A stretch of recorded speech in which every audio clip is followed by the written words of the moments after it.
Siyempre, walang inimpok ninenervyos. Wala kang pagkain sa bahay, tas may bagyo.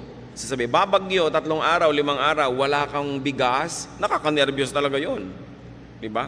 Pero sabi, itong kinalulugdan, masipag, matyaga, mahusay ang mga style, wala siyang pinapangamba ano man yung weather.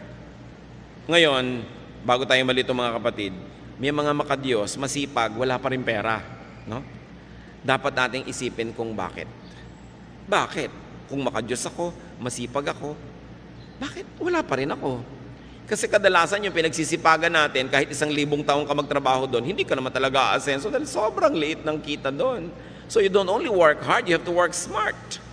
Titingnan mo, ito bang nakalagyan ko na ito na trabaho or profesyon, maahahango ako sa buhay kung masipag ako? Kung wala kayong nakikitang pag-asa, dead end yun. Dapat lumipat kayo na ibang magagawa sa buhay. Be more creative.